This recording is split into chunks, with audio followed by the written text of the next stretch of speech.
Oi, meu nome é Pedro Pacífico, mais conhecido como Bookster, e eu tento disseminar o poder de transformação da leitura por aí. Nesse podcast, o Daria um Livro, eu recebo convidados plurais e com diferentes formações para compartilhar com a gente não só um pouco da sua relação com a leitura, mas também de suas próprias histórias. Histórias essas que muitas vezes deram um livro ou que poderiam dar.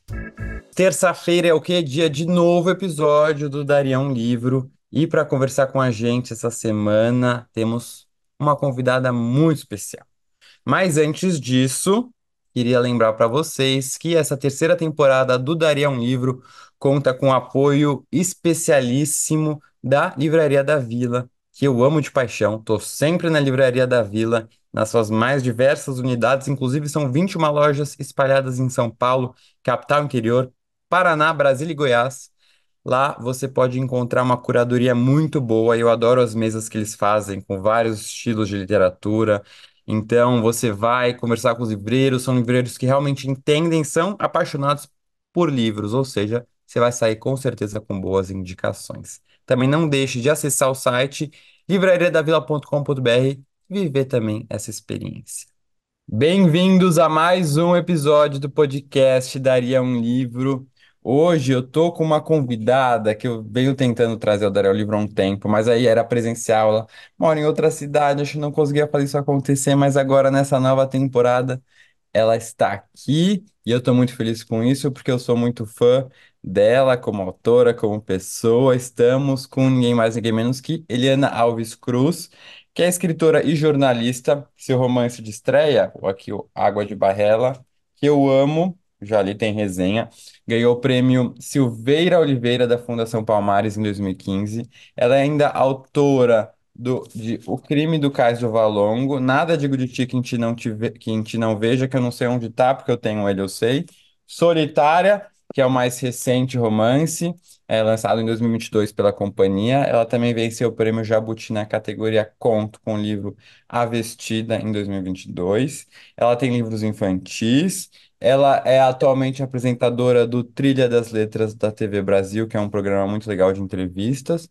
Estamos aqui com ela, Eliana. Eliana, muito obrigado por ter topado participar aqui dessa conversa comigo. E eu queria já soltar uma pergunta para você que eu faço para todo mundo que passa aqui no podcast, que é a seguinte: como é a Eliana leitora? Vamos voltar no tempo aqui, não falar da Eliana escritora agora no começo, mas da Eliana leitora. Você era uma leitora desde criança? Você convivia numa casa de leitores? Conta isso pra gente. Bom, olá, já ia falar bom dia, mas porque eu estou aqui. Bom dia, boa tarde, boa noite para quem está nos ouvindo. É um prazer estar aqui contigo, Pedro. Muito obrigada pelo convite. Essa é sempre uma pergunta bem difícil, né? Porque nós somos leitores e leitoras diferentes ao longo da vida. E isso passa por uma série de coisas que vão caminhando com a gente, né? Vão navegando com a gente no curso aí do rio de nossas vidas. Então, a minha casa, eu acho que é o seguinte, né? Bom, eu como uma mulher negra, regressa de uma família que vem lá de todas as precariedades que a gente sabe, né? É, ancestrais. É, a minha família tinha uma obsessão com educação formal, né? Meus pais fizeram tudo para que a gente acessasse bons colégios, tivesse acesso ali. Meu pai, em especial, era muito apaixonado, sempre foi muito apaixonado por literatura, né, na juventude dele. Ele não tinha os recursos para conseguir comprar livro, mas ele ia para a biblioteca, ele dava o jeito dele, né? E ele foi a primeira geração da família dele, né? Mais ou menos, uma longa história, no Água de Barra ela tem lá alguma coisa, né? Uhum. Mas tinha um ou outro expoente que conseguiu estudar melhor, mas a universidade foi meu pai que conseguiu entrar, né, do ramo da família dele. Minha mãe também depois fez serviço social, enfim. Então, eu venho de pessoas que acessaram a educação e até foram bem longe, né, na escolaridade. Então, conseguiram concluir o ensino universitário e, enfim, foram profissionais nas suas áreas. E lá em casa, meu pai sempre tentava incutir isso na gente da literatura. Então, no início, né, eu tenho uma questão que é o seguinte: eu tenho dislexia. Então, a leitura para mim era Hum, uma idade muito grande, porque me cansava muito. E entendi. era drama, porque meu pai adorava ler e eu não conseguia ler, né, na velocidade que ele queria que eu lesse, na quantidade que ele queria que eu lesse. E isso, para mim, durante muito tempo, foi assim uma fonte de estresse infantil enorme. Mas você tinha vontade de ler e não E não conseguia consegui, isso. eu começava a ler e aquilo me cansava. Eu começava numa linha e ia parar em outra, as letras se embaralhavam.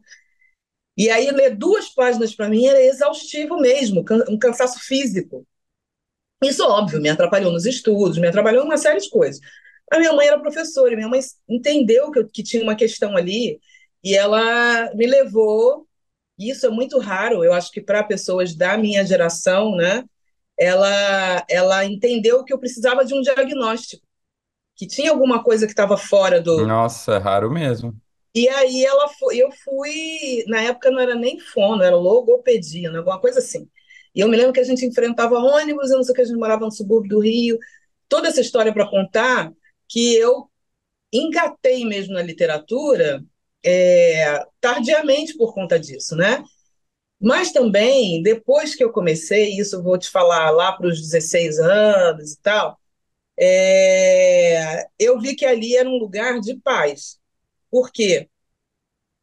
Porque o ambiente escolar, para nós, né, pessoas negras na classe média, enfiadas em colégios majoritariamente brancos, era um ambiente muito violento, muito violento. Nós estamos aqui há poucos dias de uma tragédia que aconteceu aí em São Paulo, né? Um Sim. colégio de feirantes e tal. Então, aquilo ali, nossa, eu vi muito, eu sofri aquilo ali, né? Eu sei o que é aquilo ali, é que essa história me bateu num lugar. Então, eu vi que a literatura, os livros, eram um lugar de muita paz para mim, porque eu ia para outro mundo. E aí eu comecei a ler o que tinha em casa, óbvio, né? No início, na infância, minha mãe lia para mim. Então, eu fui a criança do Monteiro Lobato, da daqueles livros clássicos lá da nossa geração, né? Depois eu fui descobrindo algumas outras coisas, né? Muito baseada na biblioteca do meu pai. Então meu pai leu, por exemplo, O Tempo e o Vento, aquela coleção inteira que ele foi ali colecionando aqueles livros capa dura e e era muito interessante porque eu olhava, eu acho que vem dali a minha vontade de escrever saga, né? Porque aquela saga Ai, que massa. ilha, no sul. Eu achava aquilo fascinante. Falei, gente, como assim, né? E aí eu lia aquilo tudo e E seu achava. pai gostava de literatura mesmo. Sim, ele gostava de poesia. Então era Augusto dos Anjos. Eu me lembro que ele me deu um livro quando eu fiz 15 anos, 14, 15 anos, ele me fez um livro, me deu um livro de presente que era de um poeta francês, Paul Gérardi, um poeta romântico francês, doce, açucarado, mas uma graça, né? E eu achava isso lindo que ele gostava de poesia. E meu pai, das poesias que ele gostava, né? Ele recitava assim, com aquela coisa meio, não sei por que não fez teatro, né? Com aquela coisa meio ator e tal. Augusto dos Anjos, vês, ninguém assistiu a tua última quimera. Então, eu achava aquilo fascinante demais, muito legal. E aí fui andando, né? Aí lia Jorge Amado, Graciliano Ramos, todos os brasileiros. Cecília Meirelles eu adorava, eu achava fascinante a Cecília Meirelles ser uma mulher escrevendo. Acho que a Cecília Meirelles foi a primeira autora que eu li, né? A primeira mulher que eu li. Isso que eu ia te perguntar até. Você se via representada de alguma forma na literatura como uma mulher negra? Não é de jeito nenhum, você não via ninguém no horizonte. Era Cecília Meirelles, Raquel de Queiroz, todas aquelas lá atrás, né? E aí, Lígia Fagundes Telles, Hum. muita coisa também recomendada pela escola, né, nos paradidáticos da escola, e aí vem Machado de Assis, todos aqueles clássicos e tal. Quando chegou mais ou menos, sei lá, um determinado tempo, né, meu pai olhou assim e falou assim, caramba, né, porque a gente tinha muitas questões ali, né, muitas tensões no lugar onde a gente morava, e ele, da cabeça dele, achou que a gente precisava de letramento mesmo, né, letramento racial. A gente precisava, para usar a palavra gasta, né, se empoderar. Então, mas a gente olhava na época em volta, eu estou falando aí dos anos 80, 90, né? A gente olhava em volta e não via muito, né, numa livraria para comprar. Uhum. E aí, o que ele fez? Ele trabalhava em São Paulo e tinha um lugar lá, uma banca, que tinha revistas importadas. Aí ele começou a comprar uma revista que chamava Ebony, que é uma revista que existe até hoje, tem na internet, né? Que era uma revista para a população negra norte-americana. E aquilo ali abriu para mim um mundo. Eu falei, gente, olha só que existe. Buscar uma coisa de fora, porque aqui não Oi? tinha. Ele teve que buscar algo fora do, né, de fora do Brasil, porque aqui não tinha. Exatamente, algo fora do Brasil, porque aqui a gente não conseguia. E aí, enfim, aí eu vi que existiam livros, que existia um mundo que eu não estava. Falei, uau, aquilo me abriu uma porta, né? Aí traduziram Alex Haley para cá, né? O Raízes, e depois virou seriado. Então eu falei, bom, olha, existe aqui uma coisa, né? Existe aqui aquilo foi uma semente, uma fagulha. Porque eu olhava dentro de casa e via que eu tinha uma história bem interessante e que ia por ali, por aquele caminho, né? Mas aí foi na faculdade que eu comecei, aí sim, a, a encontrar a minha galera, né? A encontrar. Ah, mas tem tanta coisa, né? Sei lá, eu acho que na época de escola tinha um Para Gostar de Ler, aquela coleção Para Gostar de Ler. Aí tinham Sim, todos sim. aqueles cronistas, contistas, era Rubem Braga, era, nossa, muito Paulo Mendes Campos, né? Aquela coleção do Para Gostar de Ler, muito interessante, aquilo me fascinava, Veríssimo.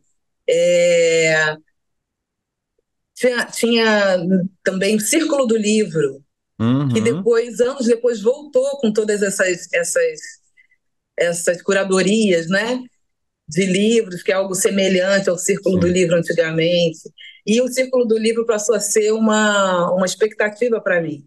A gente escolhia, tinha um catálogo, né? A gente escolhia o livro e tinha um dia do livro chegar. Então, Ai, ali que eu li também delícia. alguns clássicos, sei lá, da gringa aí, né? O Apanhador Uhum. no Campo de Centeio, A Vinhas da Ira, Nossa, tudo isso eu li ali, né? só classicão. Enfim, um montão de livros que eu acho que misturou isso tudo e deu na Eliana aqui, né? É muito interessante você falando, porque realmente você teve uma base literária muito forte, né, de autores muito consagrados, realmente autores mais densos. E você falando do seu pai, né, acho muito legal isso, e me fez lembrar de um artigo que eu li essa semana sobre a questão da literatura para os homens héteros. Como cada vez menos os homens héteros estão lendo literatura ficção.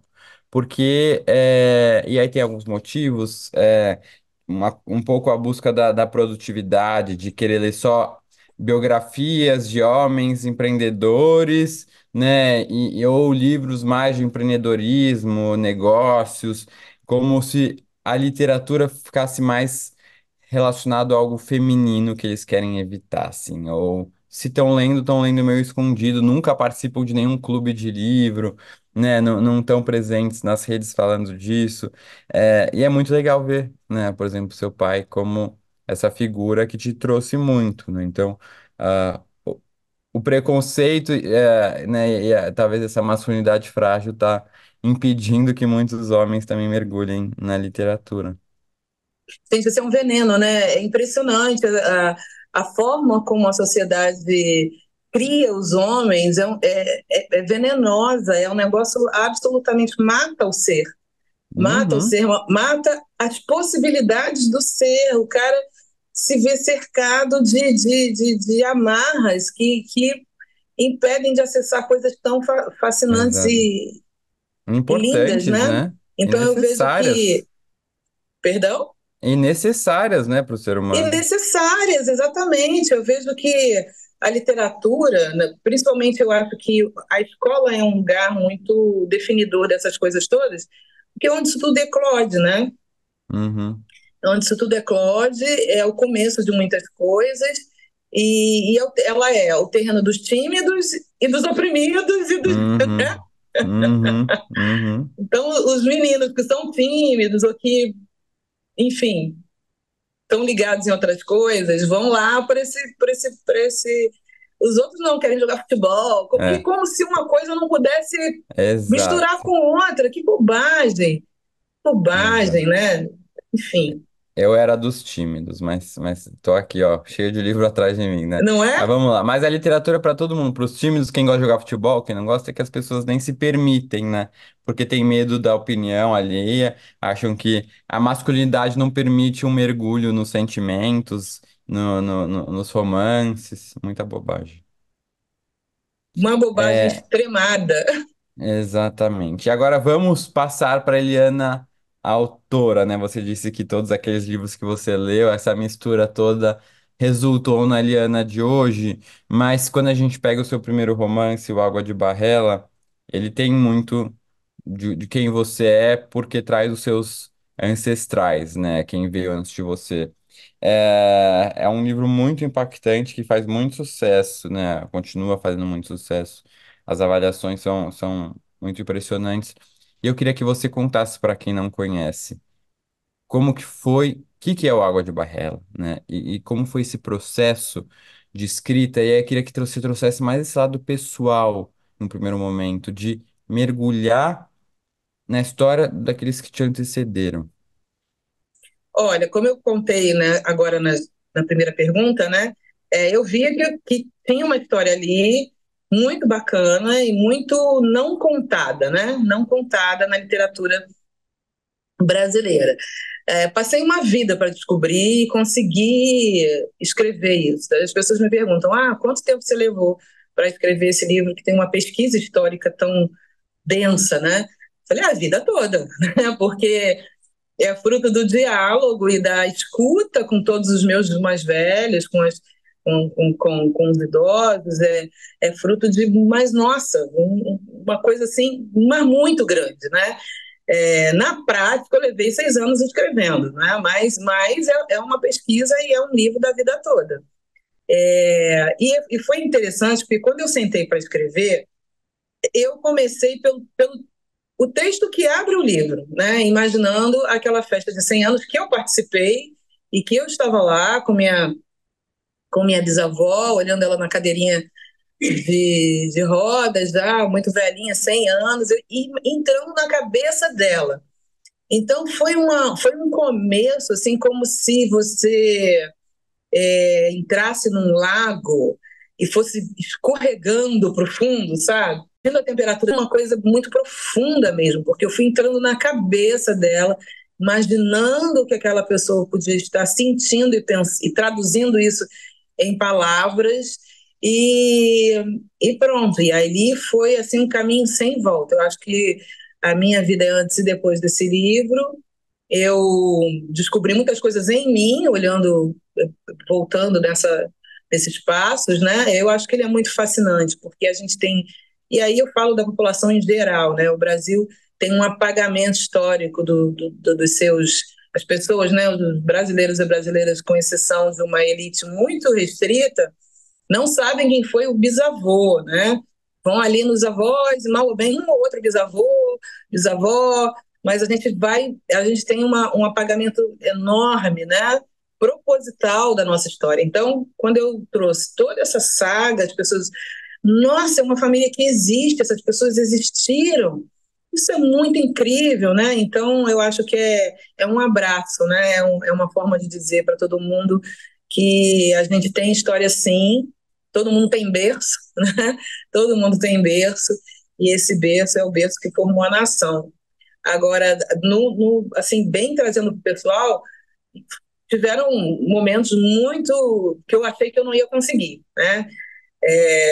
Primeiro, topar com todas aquelas pessoas escravizadas como objetos, como se fossem objetos, nos testamentos, dos senhores e Você senhoras. encontrou seus familiares nesses documentos. Alguns membros, alguns personagens eu encontrei nos testamentos. Eu encontrei, tem um personagem do livro que é o Firmino, né? E achando o Firmino, eu achei um outro personagem que é o amigo dele, né?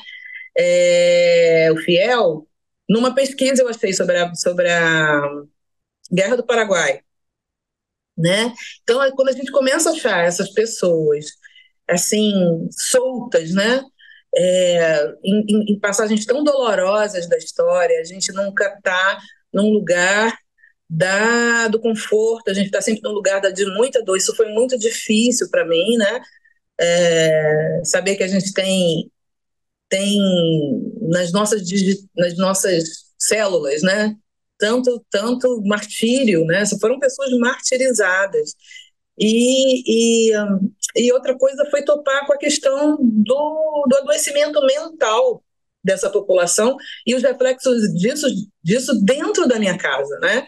Eu tenho uma tia que está viva, ela está com 103 anos e ela é diagnosticada com esquizofrenia paranoide, Tia Nunum. Tia Nunum me contou muita coisa da história oral que ela sabia desse passado mais remoto, né? E aí, com as informações dela, eu fui atrás de pesquisar e achei uma infinidade de coisas que nem entraram no livro, por exemplo, né?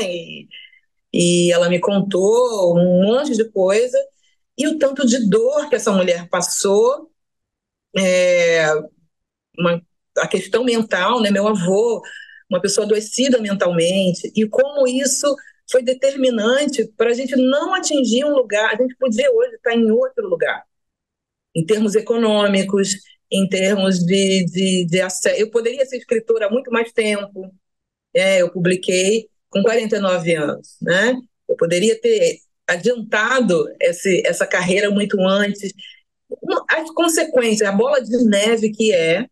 Então, isso foi muito difícil encarar. Então, eu fiquei, sei lá, uma vez eu fui conversar com a Tia Nunum conversar com ela, perguntar como é que foi o período de internação e tal.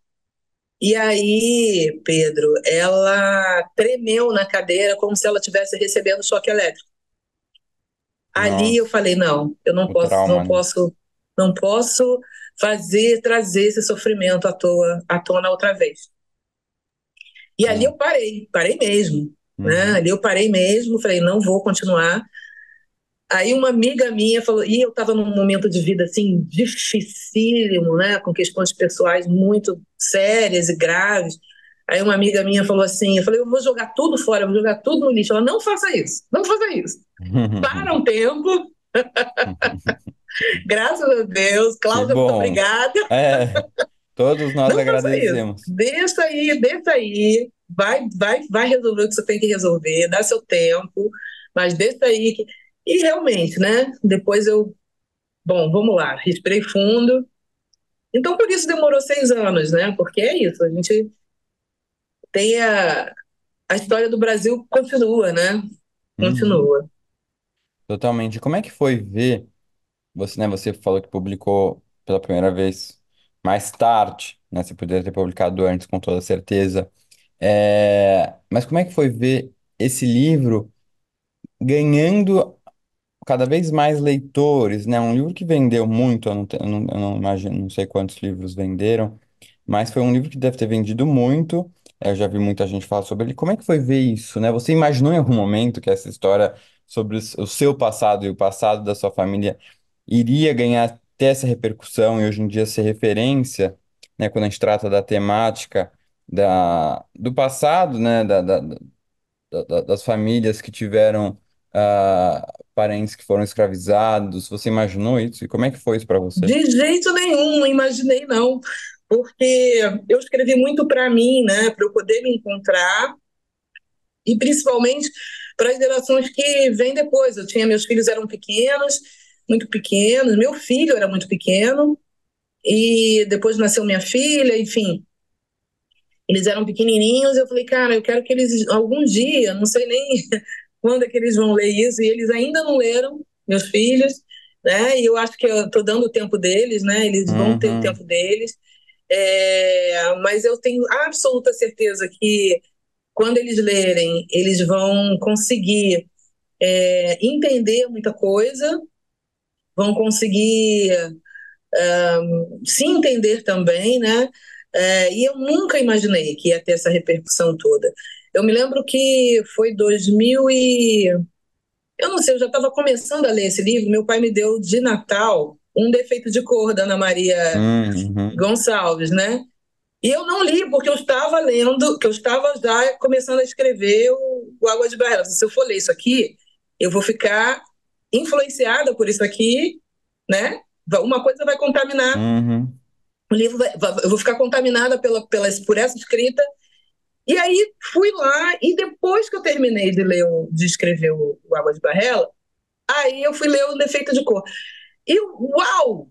Né? Uhum. Porque tem personagens até com o mesmo nome. Eu falo Uhum. assim, gente, que é isso, né?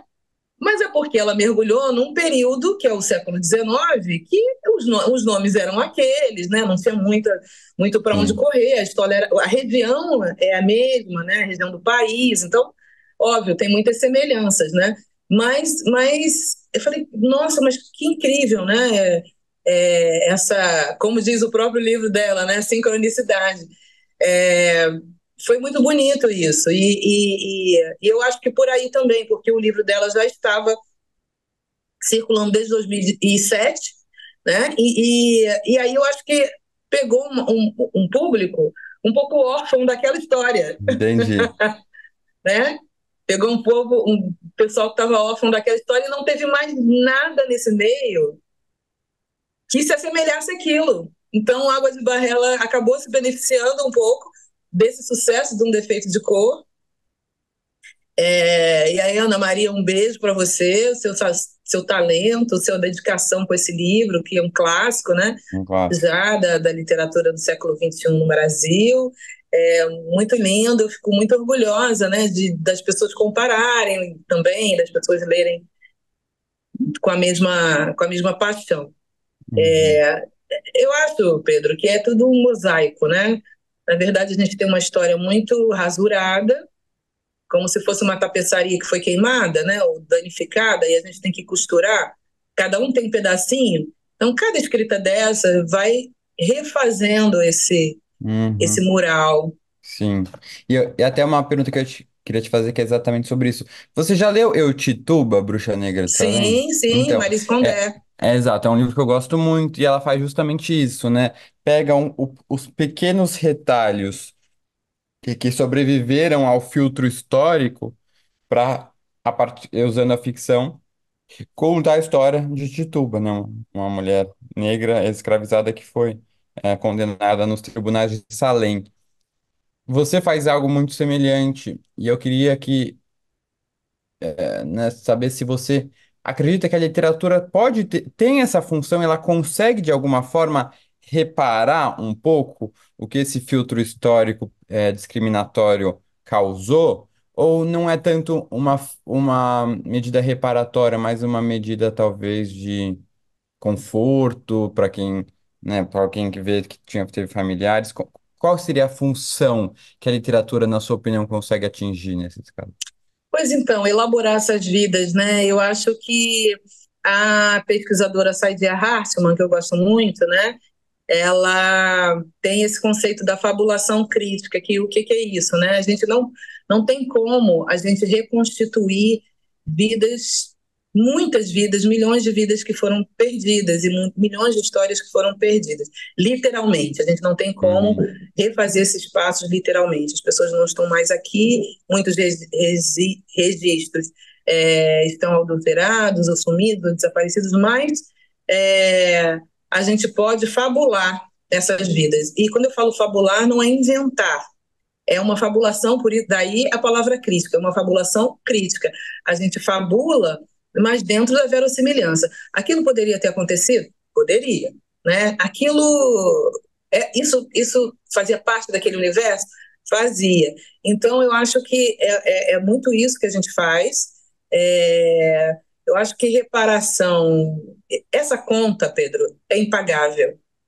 É uma uhum. conta impagável, tanto pelas vidas que foram perdidas, como pelas vidas que continuam sendo perdidas, literal e simbolicamente. Porque a gente tem muitos atravessamentos e muitas sequelas nessa população e que inviabilizam as pessoas e que as pessoas estão completamente adoecidas mentalmente, espiritualmente, por conta dessa tragédia humana que foi a escravidão transatlântica do período do século XVI ao XIX, né? Então, é um período da história humana terrível e que não tem como pagar essa conta. O que a gente tem é uma forma de seguir adiante, remendando, curando essas feridas de uma outra maneira, né? E a literatura tem um papel enorme nisso, porque a literatura, na verdade, ela ajuda a construir outro imaginário sobre essas mesmas populações, né? Outros referenciais, e principalmente, para quem descende disso, consegue dizer, nossa, eu descendo dessas pessoas, essas pessoas eram seres humanos e isso é muito bonito, né? São seres humanos com todas as belezas e tragédias que constituem a humanidade. Então, a gente faz parte da humanidade, porque a gente vê hoje determinados grupos como se não fizessem parte da humanidade, né? Como se fossem vidas que pudessem ser descartadas.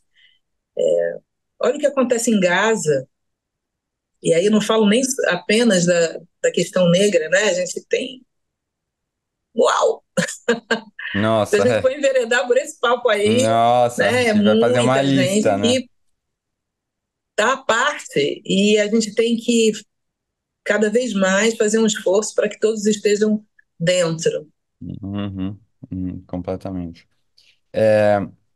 E apesar dos seus primeiros romances trazerem esse aspecto histórico, né, muito, muito forte, o seu último romance, O A Solitária, ele vem em um cenário muito mais contemporâneo, né? A história de duas personagens, mãe e filha, que vivem um ambiente do trabalho doméstico, né? A questão das contradições sociais, dos abismos sociais.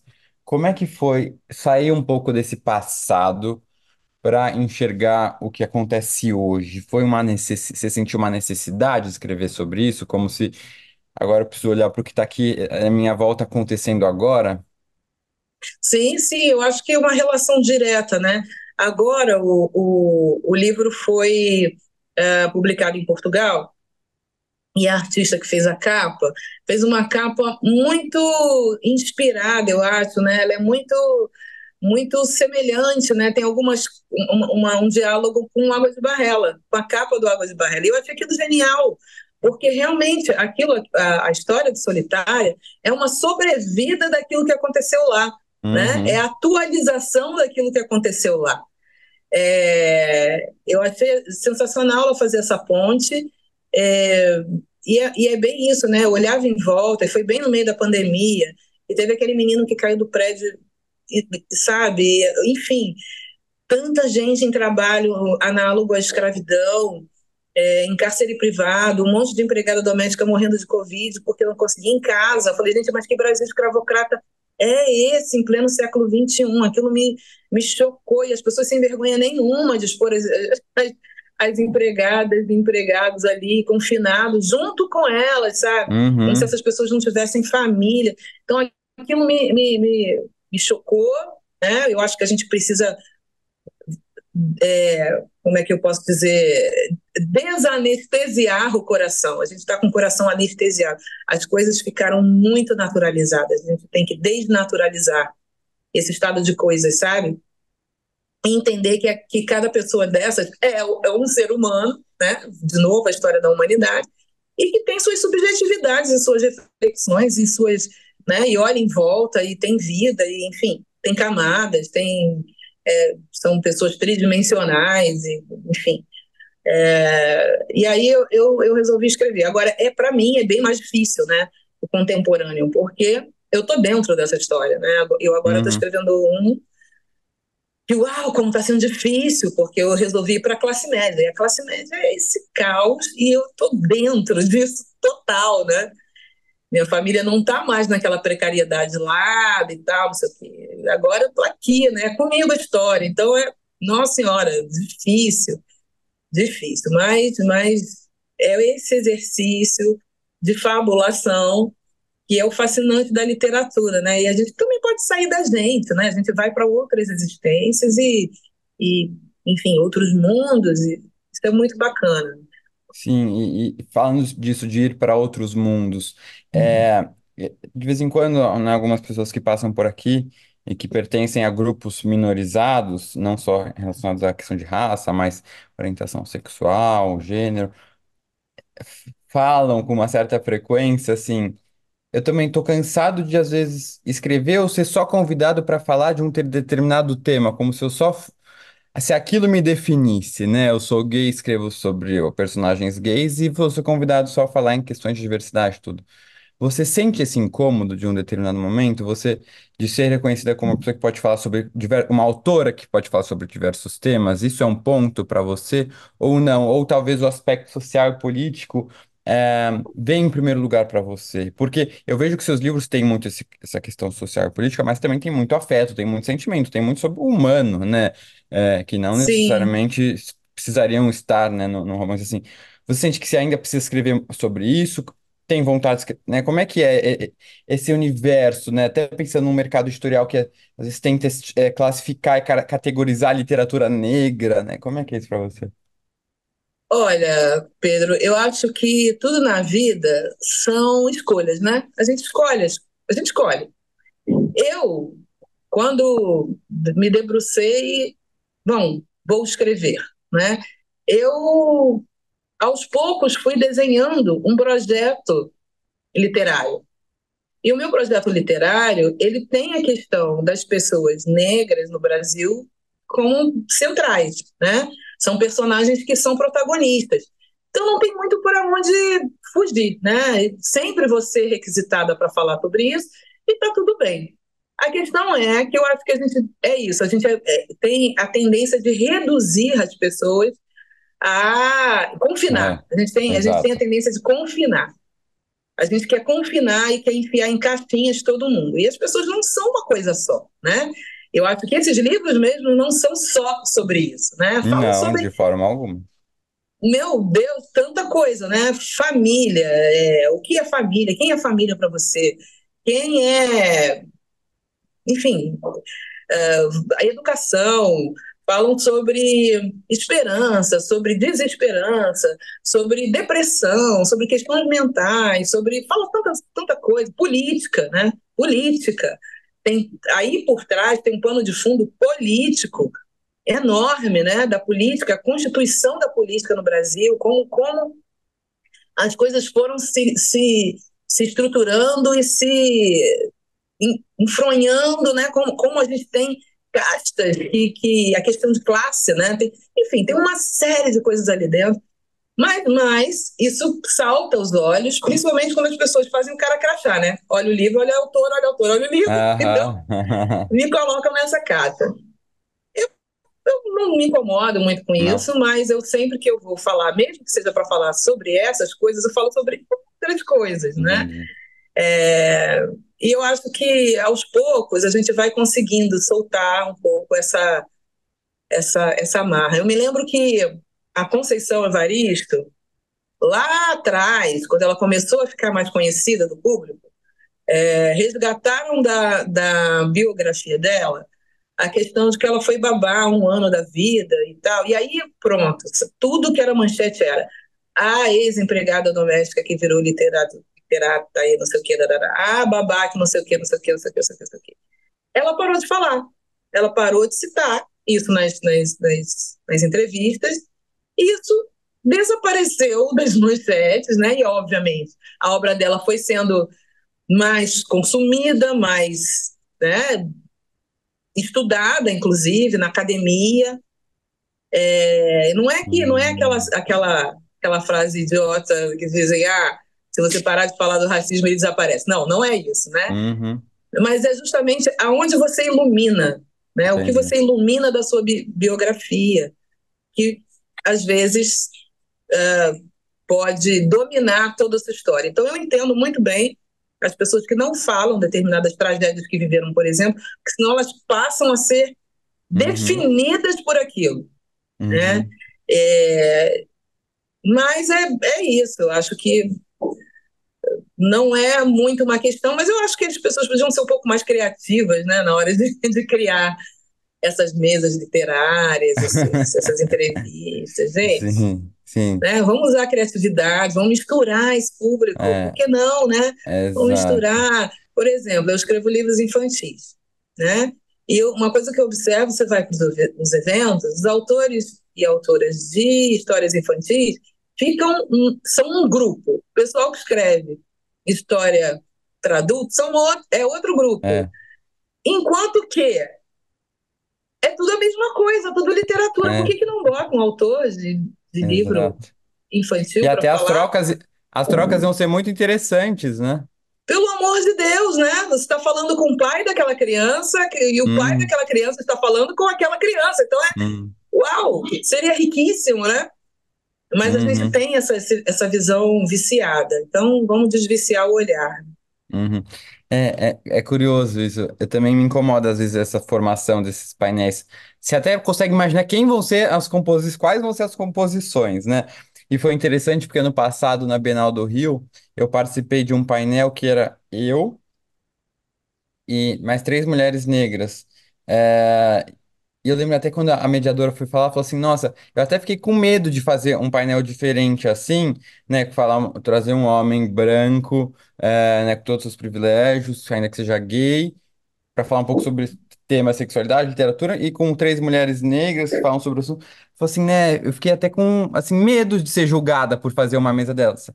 E assim, foi tão interessante, né? O bate-papo foi tão legal, porque foi isso, a gente sabe falar sobre os temas, sabe dialogar com pessoas diferentes, né? Vem assuntos diferentes e que também que a gente encontra identificações em outros pontos, então. Nossa, É. é fantástico, é a riqueza humana, né? É a Uhum. riqueza humana. Por exemplo, eu acho que a gente na contemporaneidade, a gente tem uma questão séria que é o deslocamento.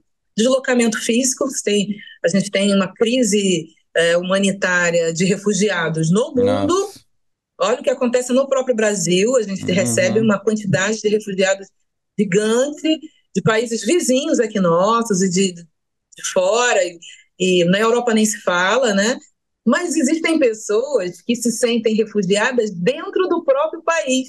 Uhum. Esse tema do refúgio, eu acho tão interessante, né? Porque em muitos lugares no Brasil eu não me sinto brasileira. E em muitos lugares do Brasil, as pessoas não, se eu não abro a minha boca, as pessoas não me dão a cidadania brasileira. Eu acho isso absolutamente curioso, né? Porque como eu sou uma mulher negra de classe média, e eu me visto de determinada forma em determinados ambientes, eu me porto de determinada forma em determinados ambientes, as pessoas acham que eu sou ou norte-americana, É ou mesmo? canadense, ou africana, ou cubana. Eu falei, gente, Que, uau, por que que eu não posso ser loucura. brasileira, né? Que loucura, Aí que começa a falar loucura. inglês comigo. Mentira! Jura? Que loucura, O povo gente. acabou de sair do cursinho, quer gastar o inglês, vai gastar o inglês comigo. Aí você já solta o seu carioquês, né? Mas, gente, pelo amor de Deus, aí você solta logo, leque, leque, leque. Ah, Na ai. Olimpíada, aqui em 2016, a gente se divertia com isso. Se divertia, eu trabalhava com esporte, e a nossa diversão, a minha estagiária falava assim, vamos ver qual é a cidadania que vão te dar hoje. A gente andava pela cidade, eu falava em inglês com o povo gastando todo o inglês macarrônico, aí no final eu falava, oh, valeu, valeu, Surpresa, né? Surpresa. surpresa. Mas isso é incrível, né? Isso é incrível. Isso mostra muito de quem a gente é e como a gente está desterrado dentro da nossa própria terra. Uhum, uhum. Muito. Muito doido isso, realmente. Falando agora da sua, né, você é formado em jornalismo, agora está apresentando o programa Trilha das Letras. Você entrevista, né, pessoas relacionadas aos livros, um pouco como eu faço aqui, ainda que, como eu já te disse, de uma forma muito mais amadora aqui. Como é que tem sido essa experiência, né, de voltar para esse papel de jornalista de forma mais intensa e em frente às câmeras, entrevistando pessoas? E aí eu queria que você compartilhasse talvez uma entrevista que tenha te marcado muito nesse programa. Ah, então, essa coisa do jornalismo, né? Eu sou jornalista de formação e trabalhei anos com esporte, mas como gerente de imprensa. Então, eu não me sentia muito jornalista, né? Não me sentia muito jornalista. Quando eu deixei o trabalho com esporte, eu escrevi um ano, mais ou menos, no Intercept. E aí até falei com o Leandro Demore, eu falei, cara, muito obrigada por me devolver o jornalismo, porque eu achava que eu não era jornalista mais, né? E foi muito interessante trabalhar ali, escrever aqueles textos tão críticos, alguns, nossa, com coisas muito pesadas, né? Com totalmente diferente, outra área. E agora foi outro desafio essa questão de apresentar, porque é a função do jornalismo, né? Está dentro, está ali no guarda-chuva das atividades jornalísticas, mas tem um quê de atuação também, né? E você precisa ter um grau de aceitação da própria imagem, né? Que eu acho que porque tem muitas inseguranças que te batem quando você vai para uma TV e a TV Sim. Brasil, embora seja TV pública, que não tem a audiência que tem a TV Globo e tal, mas é Uhum. uma TV aberta. Gente, a beça ver aquilo ali. Eu Uhum. nem imaginei que tanta gente, né? É, então foi para mim foi muito muito legal superar muitas coisas, né? Muitas travas que eu tinha comigo mesma, com a minha própria imagem, né? De estar na tela ali entrevistando. Não, você fala, eu faço de uma forma muito mais amadora que isso. Você é muito profissional e eu nossa, olha, foi muito. Mas eu acho que eu consegui, estou conseguindo, né? Para mim ainda não é assim, vou lá e faço. Não, tem uma tensão, principalmente porque os entrevistados são todos de muita qualidade, todo mundo é muito, muito incrível que vai ali. Não consigo pensar em uma pessoa que eu tenha. Não, esse aqui eu vou tirar de letra, porque não imagina. Uhum. Todo mundo ali, e mesmo, não é demagogia, não, é mesmo, até porque a gente tem um critério, né, para escolher os. A TV pública tem muitas amarras orçamentárias, né? Então a gente Sim. queria levar muito mais gente, mas a gente não consegue, porque muita gente fora do Rio, e o programa é gravado no Rio, e para conseguir passagem não consegue passagem, precisa de Uhum. licitação de não sei o que, não sei o que, não sei o que. Então tem muitas questões, né? A produção do programa. Mas todo mundo que está lá, que vai, que consegue sentar ali, que vai ali, que a gente consegue levar, uau, né? A entrevista com o Milton Raccoon foi muito, muito interessante, muito emocionante, porque foi logo após a questão em Israel, né? Ao show que Uhum. deu origem a essa guerra terrível. E ele falou lindamente, o programa só tem meia hora, né? Infelizmente, mas ele falou muito mais.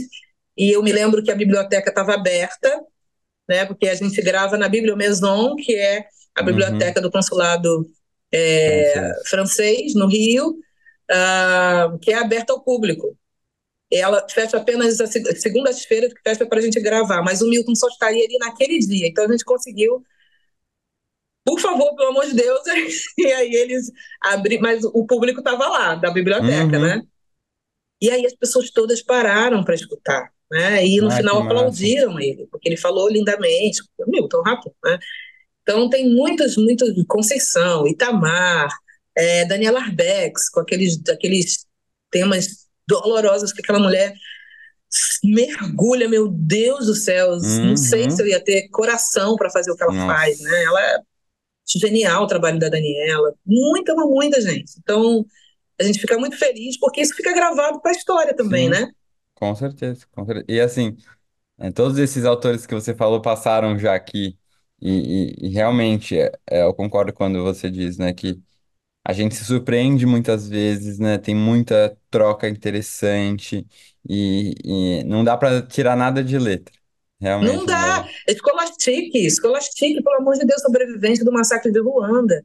Teresa Cárdenas, com toda a questão cubana. Então, assim, Uhum. é uma riqueza incomensurável que a literatura traz para a gente. Eu fico bem feliz de estar contribuindo para que. E muita gente me para e fala assim: olha, eu descobri esse autor aqui por sua causa, porque eu vi no É, Trilha de Letras. Fui é, comprar o livro e descobri e que comecei a massa. comprar outras coisas dele. Então funciona, né? Cumpre lá o seu papel. Exatamente, com certeza. Estamos no mesmo, com o mesmo objetivo, nós dois.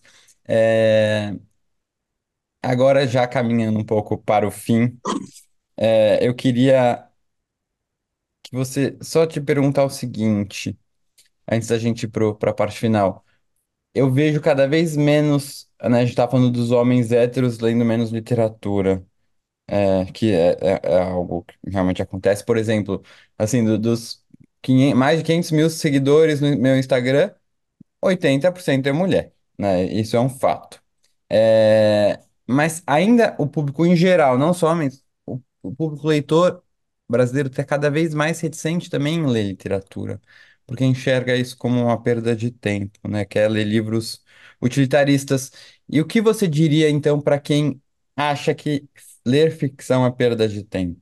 Amigo, você precisa mudar seus conceitos. Querido, você não sabe o que vai te acontecer na hora que você abrir o livro e se ver ali dentro, né? Você não sabe o que vai te acontecer em termos de alívio mental para que você possa usufruir melhor, inclusive dos livros utilitaristas da sua profissão, para que você consiga realmente concatenar as ideias, enxergar o mundo, enxergar o seu trabalho, sua família, a qualidade de vida e o descanso que aquilo vai ser. Mesmo que sejam livros que tragam dramas, que tragam conflitos. É um conflito que está fora de você, então você vai poder ver como se você estivesse no alto de um penhasco. Não é perda de tempo, mas de jeito nenhum. É um treino dos seus neurônios para fazer uma vida melhor para você e para quem convive contigo. Porque pensa, você não é uma ilha, né? A gente não é uma ilha, a gente está cercado de pessoas pelos lados, e a gente precisa entender essas pessoas também, para que elas possam nos compreender. Então, não perde nem tempo, vai lá. Na verdade, se você não gosta de ler literatura, é porque ainda não achou o livro ideal para você. Ele existe, ele existe. O autor ideal para você. Ninguém é uma unanimidade. Eliana não é Uhum. unanimidade. Pessoas não gostam do que eu escrevo, está tudo certo, podem não gostar. Enfim, eu acho que existe um autor para cada leitor. A questão é fazê-lo chegar a ele, né? Mas encurta esse caminho, vai lá e tenta buscar alguma coisa. Eu me lembro de um rapaz, né? Eu tenho uma amiga que é professora universitária de literatura, e tinha um rapaz que estava procurando, assim, não se encontrava, né? Queria um autor para começar a ler, ele não conseguia.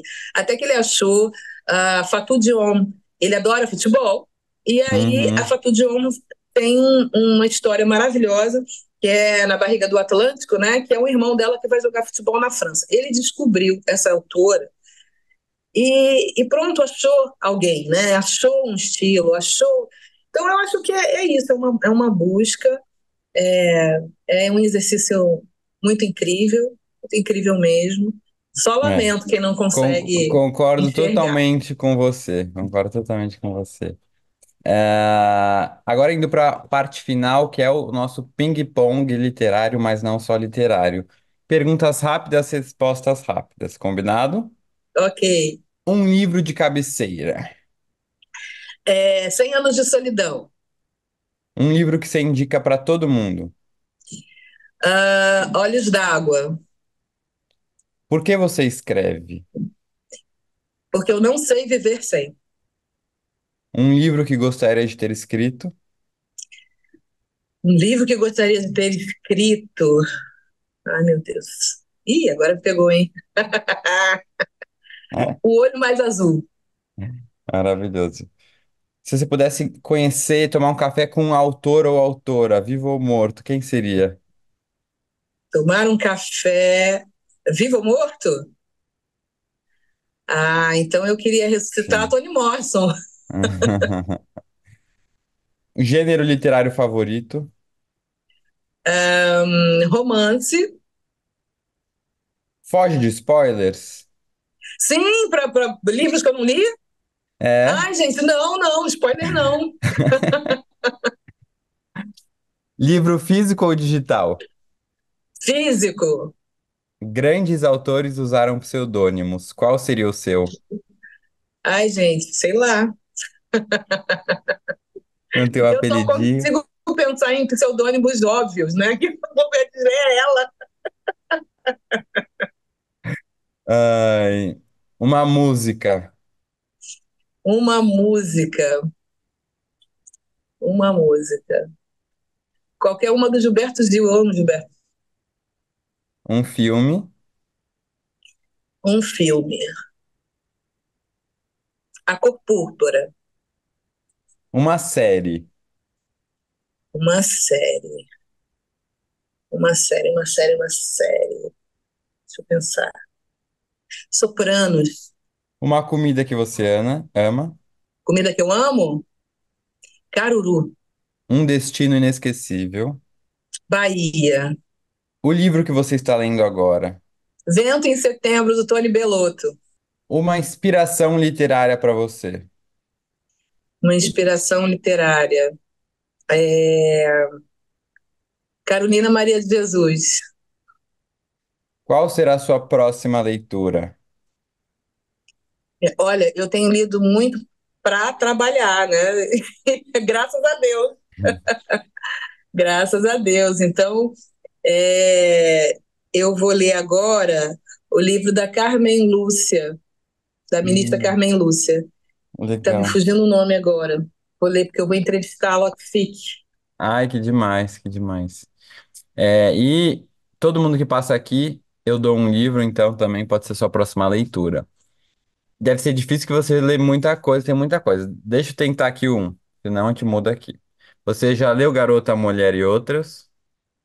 Da, Bernardini? da Bernardini? É. Não, ainda não. Não?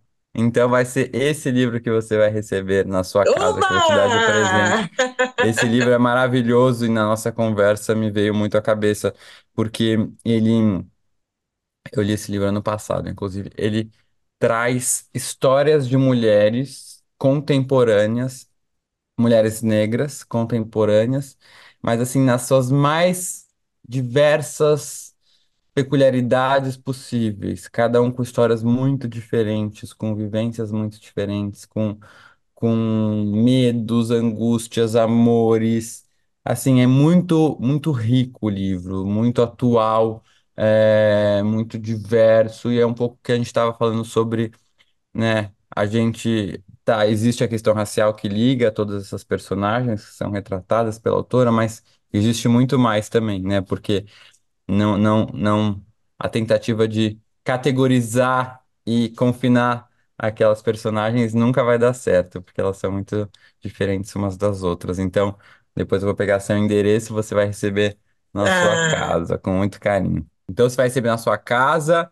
Espero que você goste e queria te agradecer muito de novo por essa entrevista que foi deliciosa. Agradecer a todo mundo que nos escutou até o final. Toda semana tem episódio novo para vocês com convidados especiais. Agradecer ao Michel, ao Bruno Porto, ao Igor, a todo mundo que faz o Daria um Livro acontecer. E Eliana, obrigado. Continue um escrevendo porque você é beijo, Pedro. maravilhosa. Um beijo. Muito obrigada pelo convite. Adorei estar aqui contigo. É isso. Tchau, Beijo, tchau, pessoal. gente. Beijo.